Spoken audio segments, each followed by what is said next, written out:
Hello friend, मैं शिशिर Sharma 9+ year experience developer हूँ। आज मैं स्टार्ट करने जा रहा हूँ React.js इंटरव्यू का सेशन नंबर 2। तो दोस्तों, वीडियो को स्टार्ट करते हैं।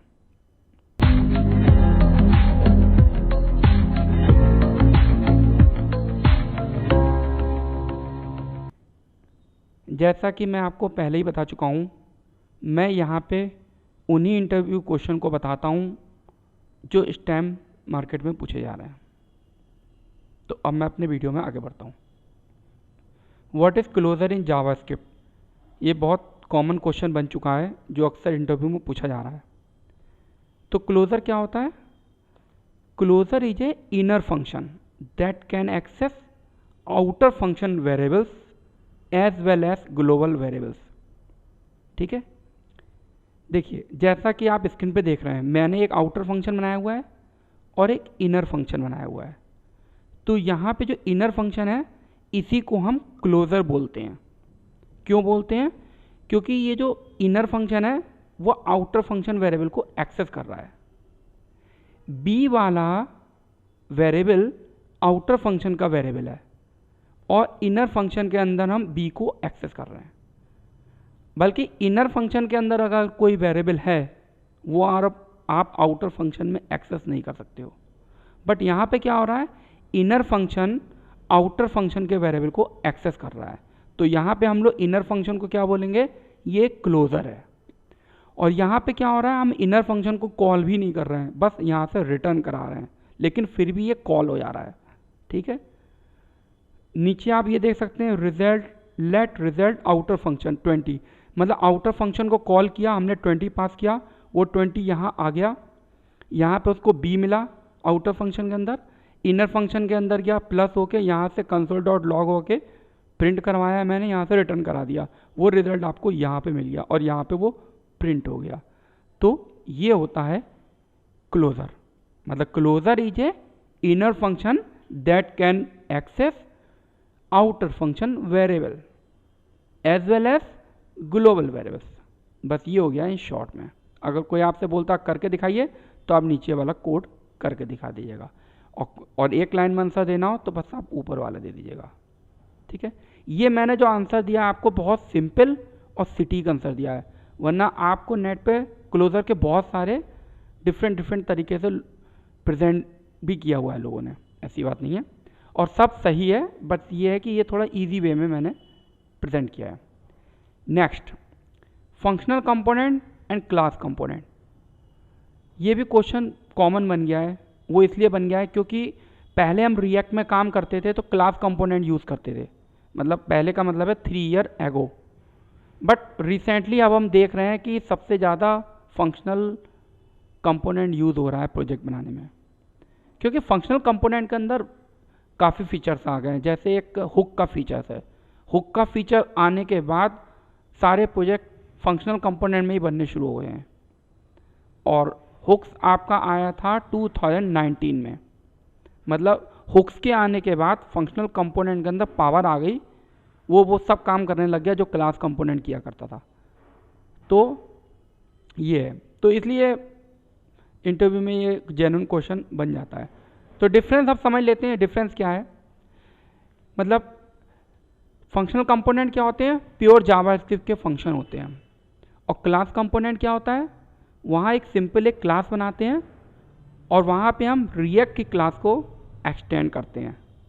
मतलब रिएक्ट की क्लास को इनहेरिट करके अपनी एक क्लास बना लेते हैं।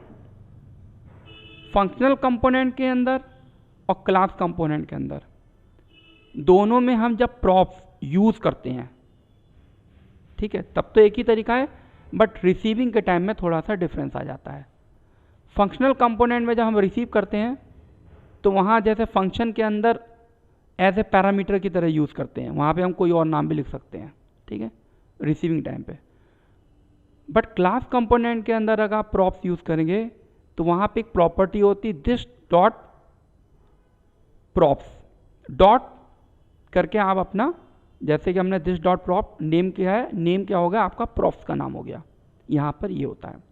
मतलब दिस डॉट प्रॉप्स एक प्रॉपर्टी होती है जिसके थ्रू आप अपने प्रॉप्स को एक्सेस करते हैं। और फंक्शनल कंपोनेंट के अंदर ऐसा कुछ नहीं होता है, सीधे फंक्शन के अंदर जैसे पैरामीटर रिसीव करते हैं सेम उसी तरीके से प्रॉप्स को रिसीव कर लीजिए और किसी भी नाम से रिसीव कर लीजिए और एक्सेस कर लीजिए। एक तो ये डिफरेंस है। रिटर्न स्टेटमेंट फंक्शनल कंपोनेंट में भी मिलेगा और क्लास कंपोनेंट में भी मिलेगा, बट डिफरेंस क्या है, फंक्शनल कंपोनेंट के अंदर रिटर्न स्टेटमेंट आपको सिंपल लिखा हुआ मिलेगा सामने लास्ट में, और क्लास कंपोनेंट के अंदर रिटर्न स्टेटमेंट जो मिलेगा वो रेंडर फंक्शन के अंदर लिखा हुआ मिलेगा। ठीक है, फंक्शनल कंपोनेंट के अंदर कोई लाइफ साइकिल नहीं होती है, बट क्लास कंपोनेंट की लाइफ साइकिल होती है।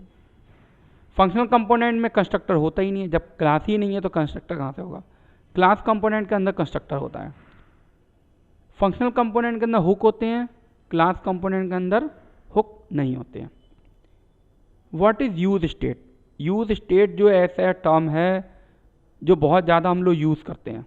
ठीक है, इंटरव्यू में क्वेश्चन पूछ ले व्हाट इज़ यूज स्टेट, आपको क्या बोलना है, use state is a hook. Use state hook है जो कि फंक्शनल कंपोनेंट में यूज़ किया जाता है और जिसका काम क्या होता है, स्टेट को मेंटेन करने का काम, मतलब स्टेट में वैल्यू चेंज करना, स्टेट अपडेट करने का काम। ये तो हो गया सटीक आंसर, इंटरव्यू को बताने वाला आंसर। बट अब मैं आपको और क्लियर करता हूँ एक्चुअल में स्टेट यहाँ पे यूज स्टेट कर क्या रहा है। यहाँ पे मैंने लिखा है import use state from react, ये तो आपको इंपोर्ट करना ही पड़ेगा, और दूसरी लाइन में हमने यहाँ पे एक स्टेट क्रिएट किया है।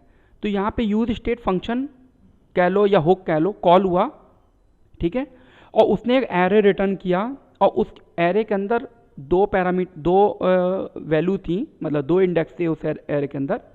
हमने उसको डीस्ट्रक्चरिंग कर लिया और डीस्ट्रक्चरिंग करके हमें जो मिला वो क्या मिला, एक नंबर वेरिएबल मिला और एक सेट नंबर मिला। तो नंबर जो है एक वेरिएबल मिला जिसके अंदर वैल्यू पहुंची, और यहाँ पे हमने क्या दिया हुआ है, ब्लैंक दिया हुआ है। तो नंबर के अंदर क्या होगा, ब्लैंक होगा, कोई वैल्यू नहीं मिलेगी। अगर आप नंबर को प्रिंट करेंगे तो आपको वैल्यू नहीं मिलेगी। लेकिन सेट नंबर क्या है, यहाँ पे एक फंक्शन है जिसका काम है इस नंबर वेरिएबल को अपडेट करना। मतलब हम लोग इसको ये बोलते हैं स्टेट मेंटेन कर रहे हैं। और पुराने टाइम में क्या होता था, जो हम वेरिएबल के अंदर वैल्यू चेंज करते थे ना, ये वही चीज़ है। वेरिएबल के अंदर वैल्यू को अपडेट करना और स्टेट चेंज करना, ये समझ लिए एक ही बात होती है, बट यहाँ पे हम लोग स्टेट बोलते हैं। ठीक है, नेक्स्ट JSX। JSX एक ऐसी चीज़ है जो हम सबसे ज़्यादा रिएक्ट में यूज़ करते हैं। मतलब कहने का मतलब है इसके बगैर तो हम कुछ काम ही नहीं कर सकते हैं। कोई भी कंपोनेंट आप बनाओगे उसके अंदर आप क्या बनाओगे, यूज़र इंटरफेस बनाओगे। यूज़र इंटरफेस का मतलब है जो ब्राउज़र पे दिखेगा। ठीक है, तो उसको बनाने के लिए हम लोग क्या यूज़ करेंगे, HTML यूज़ करेंगे। तो रिएक्ट के अंदर क्या होता है, टोटली जावास्क्रिप्ट होती है। तो जावास्क्रिप्ट के अंदर जब हम लोग HTML को मिक्स करके लिखते हैं तो उसको हम लोग JSX बोलते हैं। जैसा कि आप देख सकते हैं, एडिट नाम का एक कंपोनेंट है और उसके अंदर एक एडिट नाम का कंपोनेंट है, और H2 ये क्या है, HTML है। मतलब जावास्क्रिप्ट के अंदर हमने HTML मिक्स करके लिख दिया, इसको हम लोग क्या बोलते हैं, JSX बोलते हैं। इंटरव्यू में पूछे JSX क्या होता है तो हम केवल इतना बता सकते हैं, जावास्क्रिप्ट के अंदर HTML मिक्स करके लिख लेना ही JSX कहलाता है। हम इसको ये भी बोल सकते हैं JSX एक टाइप की मॉडर्न जावास्क्रिप्ट होती है। ठीक है, बट ये जावास्क्रिप्ट ऐसी होती है जो आपके ब्राउज़र को समझ में नहीं आती है। तो वहाँ पर क्या होता है, एक कंपाइलर होता है, उस कंपाइलर का क्या नाम होता है, बाइबल। तो बाइबल कंपाइलर क्या करता है, वो आपके JSX के कोड को प्योर जावास्क्रिप्ट के कोड में कन्वर्ट कर देता है और ब्राउज़र पे शो कर देता है। ठीक है, next set time out, set time interval. ये क्या है, देखिए सेट टाइम आउट के अंदर आप देख सकते हैं मैंने दो पैरामीटर लिखे हैं। पहले पैरामीटर में मैंने शो लिखा है और दूसरे पैरामीटर में 5000 लिखा है। तो शो क्या है, एक फंक्शन है, और 5000 का मतलब है 5 सेकेंड, 1000 का मतलब क्या हुआ, 1 सेकेंड। तो यहाँ पर क्या हो रहा है, 5000 का मतलब है कि 5 सेकंड के बाद ये शो फंक्शन कॉल होएगा। तो सेट टाइम आउट फंक्शन के अंदर ये हो रहा है कि वहाँ मैंने एक टाइम डाल दिया है और इस टाइम के बाद ये फंक्शन कॉल हो जाए, ये कर रहा है सेट टाइम आउट फंक्शन। और अगर हम यहाँ पे यूज़ करते सेट इंटरवल यूज़ कर लेते तो क्या होता, तो शो फंक्शन कॉल होता बट बार बार कॉल होता। 5 सेकंड पे पहले कॉल कर लेता, फिर 5 सेकंड वेट करता, फिर कॉल करता, फिर 5 सेकंड वेट करता, फिर कॉल करता। किसको? फंक्शन को कॉल करता। तो सेट टाइम आउट फंक्शन में फंक्शन एक ही बार कॉल हो रहा है और जो हमने उसको टाइम दिया है, और सेट इंटरवल में क्या हो रहा है, फंक्शन कॉल हो रहा है जो हमने टाइम दिया बट बार बार कॉल हो रहा है। तो ये था हमारा React.js इंटरव्यू का सेशन नंबर 2। आपको हमारा वीडियो कैसा लगा आप हमें कमेंट या फीडबैक ज़रूर दीजिएगा, और अगर आप चैनल में नए आए हैं तो चैनल को सब्सक्राइब करिएगा, और साथ में जो बेल आइकन है अगर आप उसे प्रेस करेंगे तो मेरे वीडियो की नोटिफिकेशन भी मिलेंगे, और साथ में आप अपने फ्रेंड सर्किल में इसको शेयर भी कर सकते हैं। तो दोस्तों आज मेरा वीडियो फिनिश होता है। धन्यवाद, बाय बाय।